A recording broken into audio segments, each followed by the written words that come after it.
Hi ಸ್ನೇಹಿತರೆ, ಎಲ್ಲರಿಗೂ ನಮಸ್ಕಾರ. ನೋಡಿ, ಗೃಹಲಕ್ಷ್ಮಿ ಯೋಜನೆಯ ಪ್ರತಿಯೊಂದು ಫಲಾನುಭವಿಗಳಿಗೆ ಇದೇ ಸಂಕ್ರಾಂತಿ ಹಬ್ಬದ ಪ್ರಯುಕ್ತ ನಿಮ್ಮ ಬ್ಯಾಂಕ್ ಖಾತೆಗೆ 6,000 ಹಣವನ್ನು ಸರ್ಕಾರ ಜಮಾ ಮಾಡುತ್ತಾ ಇದ್ದಾರೆ.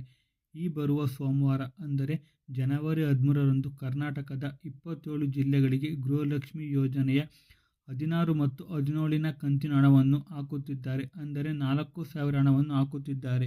ಇದರ ಜೊತೆಗೆ ಅನ್ನಭಾಗ್ಯದ ಯೋಜನೆ ಪೆಂಡಿಂಗ್ನಲ್ಲಿರುವಂತಹ 5 ಕಂತಿನ ಹಣ ಅಂದರೆ 2,000 ಹಣವನ್ನು ಸಹ ಹಾಕುತ್ತಿದ್ದಾರೆ. ಟೋಟಲ್ ನಿಮಗೆ ಎಲ್ಲ ಸೇರಿ 6,000 ಹಣ ನಿಮ್ಮ ಖಾತೆಗೆ ಬರುತ್ತದೆ. ಇದೇ ಸೋಮವಾರ ಕರ್ನಾಟಕದ 27 ಜಿಲ್ಲೆಗಳಿಗೆ ಜಮಾ ಮಾಡುತ್ತೇವೆ ಎಂದು ಹೇಳಿದ್ದಾರೆ. ಈ ಹಣವನ್ನು ಪಡೆಯಲು ಸರ್ಕಾರ ಹೊಸ ನಿಯಮಗಳನ್ನು ಸಹ ಜಾರಿಗೆ ಮಾಡಿದೆ. ಬನ್ನಿ ಫ್ರೆಂಡ್ಸ್, ಈಗ ಆ ನಿಯಮಗಳು ಏನೆಂದು ತಿಳಿಯೋಣ. ಅದಕ್ಕಿಂತ ಮೊದಲು ಫ್ರೆಂಡ್ಸ್, ಇದು ನನ್ನ ಹೊಸ ಚಾನಲ್. ಪ್ಲೀಸ್ ನನ್ನ ಚಾನಲ್ಗೆ ಸಬ್ಸ್ಕ್ರೈಬ್ ಮಾಡಿ ಮತ್ತು ಸಪೋರ್ಟ್ ಮಾಡಿ. ಹಾಗೆ ನನ್ನ ಒಂದು ವಿಡಿಯೋಗೆ ಲೈಕ್ ಕೊಡಿ.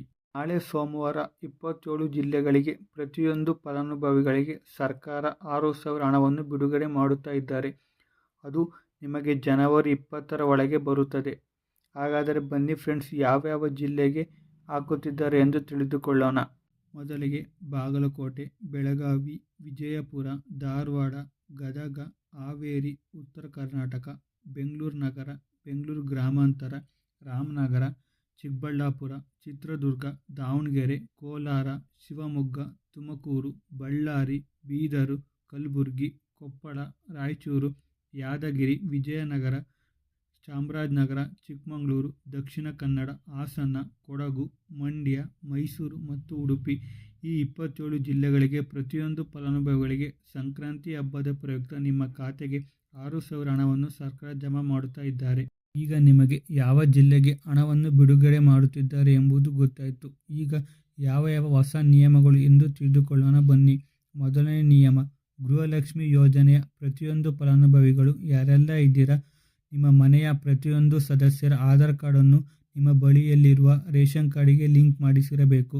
ಎರಡನೇ ನಿಯಮ, ನೀವು ಈ KYCಯನ್ನು ಮಾಡಿಸಿರಬೇಕು. ಮತ್ತು ಮೂರನೆಯದು, ನೀವು ಯಾರೆಲ್ಲ 10 ಅಥವಾ 15 ವರ್ಷಗಳಿಂದ ಆಧಾರ್ ಕಾರ್ಡನ್ನು ಅಪ್ಡೇಟ್ ಮಾಡಿಸಿಲ್ಲ ಅವರು ಆಧಾರ್ ಕಾರ್ಡನ್ನು ಅಪ್ಡೇಟ್ ಮಾಡಿಸಿರಬೇಕು. ನಾಲ್ಕನೇ ನಿಯಮ, ಸರ್ಕಾರದಿಂದ ಬರುವಂತಹ ರೇಷನನ್ನು ಕಳೆದ 3 ತಿಂಗಳಿಂದ ನೀವು ಪಡೆದುಕೊಂಡಿಲ್ಲ ಅಂದರೆ ನಿಮ್ಮ ಖಾತೆಗೆ ಗೃಹಲಕ್ಷ್ಮಿ ಯೋಜನೆ ಹಣ ಬರುವುದಿಲ್ಲ.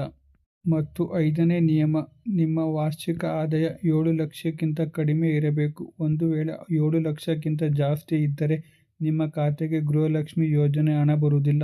ಈ ಎಲ್ಲ ನಿಯಮಗಳನ್ನು ನೀವು ಫಾಲೋ ಮಾಡಲಿಲ್ಲ ಅಂದರೆ ಗೃಹಲಕ್ಷ್ಮಿ ಯೋಜನೆ ಹಣ ಬರುವುದಿಲ್ಲ ಎಂದು ಸ್ವತಃ ಲಕ್ಷ್ಮಿ ಹೆಬ್ಬಾಳ್ಕರ್ ಅವರೇ ಹೇಳಿದ್ದಾರೆ. ಇಷ್ಟು ಗೃಹಲಕ್ಷ್ಮಿ ಯೋಜನೆಯ ಮತ್ತು ಅನ್ನಭಾಗ್ಯ ಯೋಜನೆ ಬಗ್ಗೆ ಸಿಕ್ಕಿರುವ ಮಾಹಿತಿ. ಫ್ರೆಂಡ್ಸ್, ಎಲ್ಲರಿಗೂ ಧನ್ಯವಾದಗಳು. ಪ್ಲೀಸ್ ನನ್ನ ಚಾನಲ್ಗೆ ಸಬ್ಸ್ಕ್ರೈಬ್ ಮಾಡಿ.